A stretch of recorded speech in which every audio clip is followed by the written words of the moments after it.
Thanks for the kind words, Steve, and thank you for guiding me through this process. It's been a huge help. Hello, my name is Jeb Polstein. I'm a senior at Bowdoin College, and I spent last fall in Madurai, South India. There I completed an independent research project, culminating in a paper called Agrarian Freedom in Madurai's Urban Agriculture. Before jumping into my research, let me tell you why I went to Madurai. Generally, I wanted to get as far away from the United States as possible, geographically and culturally, while still being able to pursue my passions. Those passions are music and the environment. To the first, I've been playing drums seriously since 4th grade, with experience in jazz, rock, metal, funk, and West African and Middle Eastern hand drums. I wanted not only to maintain the flow of percussion from my fingers, but also to expand my musical horizons. After some research, I became fascinated with the music of South India, or what is called Carnatic music. That's what you heard when you were walking in. That South India term abroad, or SITA, offered lessons in the mridangam, a two-headed hand drum that serves as the rhythmic base of Carnatic music, was a major selling point. In fact, I thought that I might pursue independent research on the mridangam and its social role. But after some further questioning, I came to follow my other major passion. I've always been a nature lover, but it was brought to the forefront of my life when at the age of 17, 3 friends and I rode our bicycles across America. This 2-month-long trip exposed us to the astounding landscapes of the American West, from Glacier to Yellowstone to Badlands. I experienced not only natural beauty, however, but also the development fast encroaching on it. So when I returned home, after sleeping for about 2 weeks, I awoke determined to seek harmony with the planet. A few years later, I declared my environmental studies major and became even more interested in our relationship with the Earth. I saw in SITA an opportunity to become immersed in a completely foreign landscape that was not only beautiful, but also rapidly changing as India's cities grow and resources are strained. Here you can see parts of the South Indian landscape I explored, from Tamil Nadu to Kerala to Karnataka. So, pulled by the promise of fulfilling my twin passions, I found myself in this city, Madurai. Madurai is a city of about 1 million people located in the state of Tamil Nadu. I spent the first half of my semester exploring Madurai's restaurants and temples, traversing the rock barrens, grasslands, rice paddies, forests, and mountains around South India, wrapping my head around Carnatic polyrhythms in my drum instructor's apartment, chatting with my host family over meals of dosas and dal, and learning Tamil, sociology, and literature in the classroom. When it came time for the independent research component, there is only one rule, apart from ethics and feasibility. The research must take place in Madurai. So rather than looking toward the more conventional arena of environmentalism, wild landscapes and rural agriculture, I looked within the city. Several newspaper articles and preliminary interviews later, my research focused on urban agriculture, the cultivation of productive landscapes in the city. Can I get a show of hands? Who here knows anything about urban agriculture? All right, I imagine many of those hands are referring to urban agriculture in the United States. I too knew a bit about urban agriculture in the US, but mostly in the stereotypes of its being either a hipster pastime or an idealistic shot at reviving poor, food-insecure neighborhoods. As I began to delve into its practice in Madurai, I needed to relinquish this mindset. I found an alternate, more academic framework in the ideology of agrarianism. What is agrarianism? As I use the term, agrarianism maps the moral underpinnings of agriculture. It positions agriculture as an activity, or more accurately, a lifestyle, that brings good things to its practitioners in ways beyond food production. Agriculture fosters connections to the land, builds community, teaches the value of hard work, and much more. Interestingly, for my project, agrarian thinkers, such as Wendell Berry and M. Thomas Inge, tend to position agriculture as a definitively rural activity, in opposition to urbanism, industry, and modernity. My research challenges this opposition, finding a sort of urban agrarianism. Scholars tend to trace the roots of agrarianism back to ancient Greece, where thinkers such as Socrates and Hesiod saw humans as an extension of their environment. Quote, "There is no good person without a good environment," they posited. Tending to the land through agriculture, then, amounts to tending to oneself. Land cultivation is moral cultivation. Being that my research was specifically focused on a city in India, however, I did not consider only Western conceptions of agrarianism. Anand Pandian, in Crooked Stalks, offers a study of agrarian ideas in a so-called criminal tribe in Tamil Nadu. He argues that members of this group, quote, come to live as they ought to live, end quote, by cultivating the natural world. Specifically, agriculture instills the virtues of civility, propriety, restraint, toil, and sympathy. This theme of cultivating virtue recurs throughout my research. One might find agrarianism, in a non-nuanced sense, oppositional to development. I dug into this duality using Amartya Sen's Development as Freedom. Sen argues that development should be seen, quote, as a process of expanding the real freedoms that people enjoy, end quote. The ability to exercise choice in matters of education, political participation, healthcare access, and more should be the means and ends of economic development. While I offer neither a defense of nor an attack on Sen, I find that Madurai offers a compelling testing ground for his theories, one that challenges the seemingly oppositional nature of agrarianism and development. Thus, my research questions were, how can Madurai's urban agriculture be agrarian? And how can urban agriculture lead to freedom? To answer these, let's finally dive into the ethnographic component of my project, the lived experience of Madurai's urban agriculture. I focus on 3 agricultural endeavors: Madurai's Gandhi Museum, a small business called EGarden, and the Agricultural Bazaar program at Madurai Central Prison. First, the Gandhi Museum. If you take a left after walking down the Grand Procession and past this dinosaur, you arrive at a bookstore. In here, alongside books about the Mahatma, is an extensive selection of books and pamphlets about agriculture, and even medicinal herbs grown right outside. After talking to the man who runs the bookstore, I learned that he hosts gardening workshops at the museum. He was also planning to install a demonstration garden around and atop the bookstore to serve as a model for farming techniques in denser parts of the city. Why does a Gandhi museum have anything to do with urban agriculture? After a few more conversations with the bookstore employee, who I'll call Ajit, and some reading, I found that Gandhi's teachings often promoted the agrarian ideologies introduced earlier. Nonviolence is perhaps the best-known Gandhian ideal. A closer look at it shows that it applies to organic agriculture as well as peaceful protest. Ajit, like many of the urban farmers I talked to, practiced organically. This means foregoing pesticides and chemical fertilizers, which has benefits for both the body and the environment.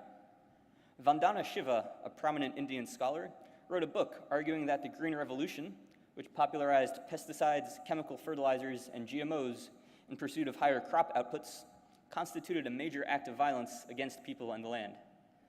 Ajit's brand of organic agriculture, in consciously resisting the violent practices of the Green Revolution, can thus be framed as nonviolence. Another Gandhian tenet is public service. Urban agriculture serves the public beyond its direct practitioners by promoting environmental stewardship, cooling the atmosphere, and beautifying the city. Self-sufficiency and simplicity are other crucial Gandhian ideas. Agriculture fosters the former by providing farmers with fresh, healthy produce. Successful farmers can free themselves from relying on the food system, thereby taking nutrition and food safety into their own hands. There's also an economic aspect of self-sufficiency. Ajit estimated that the average Madurai household spends 250 rupees, or $3.75 per week on produce. Though this may not seem like a large sum, to regularly save it could be economically empowering. Regarding simplicity, Ajit recommended, and himself used, quite low-tech methods. He and some other farmers I met practiced what is called zero-budget farming. As the name suggests, this means farming without spending money on inputs. I experienced Ajit's method firsthand when he recruited me to help plan and install the bookstore's rooftop farm. At one point, I connected Ajit with local businessman Bala, whom I will soon discuss, hoping that Bala would donate some seeds and grow bags. Unfortunately, it did not work out, at least while I was in Madurai. Bala's small business could not afford to donate the materials. This showed me the shortcomings of a strictly zero-budget approach. While the Gandhi Garden program espoused an agrarian shade of Gandhi's ideals, its connections and access to capital were not robust enough to spread those ideals to as wide an audience as Ajit hoped. Contrast this to Bala's business, EGarden. The business can be read as a capitalist enabling, or appropriation, of the do-it-yourself, health-conscious, and otherwise agrarian tenets of urban agriculture. I learned this over the course of several weeks through interviews, informal conversations, and participant observation. I first met Bala for an interview at a local cafe, where he shook my hand and introduced himself as Bala, CEO of EGarden. Over the course of the interview, I learned that he had recently started the business with several friends from college, where he was studying mechanical engineering. After telling me about his ongoing mission to increase employment in the urban agricultural sector while reducing the use of pesticides, he offered to show me a few of his 150 projects. Over the course of several weeks, I rode around the city on the back of Bala's motorcycle, sometimes squeezed between two employees, as we checked in on sites. The first time I visited Bala's home garden, I began to understand his deep connection with the plants that sustain us. That night, I walked up the stairs to his terrace and found myself surrounded by radishes, spinach, herbs, and other greenery. "Hear that?" he asked. Apparently, it was the sound of the plants speaking. "Hi, how are you?" he translated. A later day, we were riding on the motorcycle, coming back from a business meeting on the outskirts of the city, when I brought up the topic of religion. Though a self-proclaimed atheist, Bala told me, quote, "Nature is God," end quote. Though I am unsure how literally to interpret this, it does show a romantic side of Bala's business, one that appeals to the fundamentally agrarian idea that interactions with nature can be divine. This romantic agrarianism, however, relies on business networks, technology, and money for its propagation. I often accompanied Bala on what he called networking trips, which involved exchanging business cards with the owner of a seed shop, engaging in a long conversation with a potential garden education partner, and sitting at tea stalls, brainstorming expansion strategies. I was also struck by the technology involved in making successful terrace gardens. In addition to lightweight plastic grow bags, ground coconut husks used as a soil substitute, and shade nets, some of EGarden's sites included enclosed greenhouses with automatic sprinkler systems. With this embrace of technology came some difficulties, as I learned when I visited a rooftop greenhouse that had been felled by a lightning strike and now required a professional welder to fix, but overall shows the incorporation of agriculture into a modern, urban setting. Moreover, as a for-profit enterprise, EGarden seeks to make money. In the long term, Bala's plans are quite ambitious. Quote, "I want to make 1 penny more than Bill Gates," he once told me. Contrast this with the zero-budget approach of Ajit. Though they share some underlying agrarian motivations, foster good health, Gandhian virtues, and connection to nature, their practical operations are quite different. This takes us to my project's final site, Madurai Central Prison, and the idea of freedom. The word freedom became part of my analysis when I discovered the name of the prison bazaar program in Madurai and the rest of Tamil Nadu's prisons, freedom. How could an institution defined by the restriction of freedom publicly espouse it? To answer this question, I mined local newspaper articles and paid 2 visits to the prison. I learned that inside the prison, 60 inmates at a time cultivate greens, mushrooms, and fish, which they then sell at a small market just outside of the walls. I tried to get access to visit the interior agricultural sites, but was thwarted by reams of paperwork. I still managed to get enough information, however, to understand the strange nomenclature. On one visit, I spoke to an official who ran the bazaar program.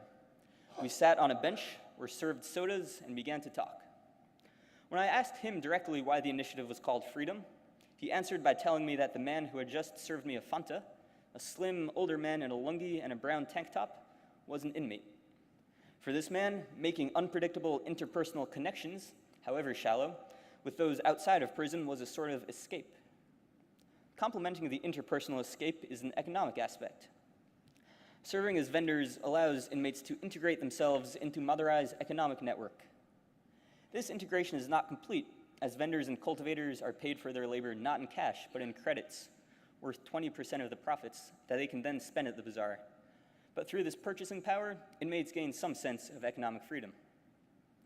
Here we see the divide between agrarianism and capitalism erode.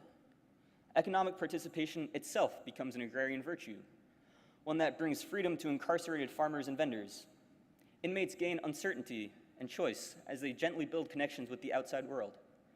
Recall that SEN positions agriculture as the ability to exercise choice.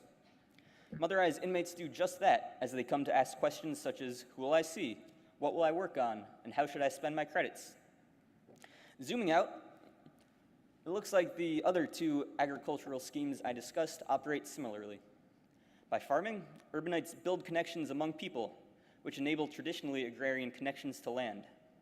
With these connections, they gain the freedom to run their operations how they wish. Connections give EGarden avenues for expansion and access to resources. Networking replaces sowing, service replaces reaping.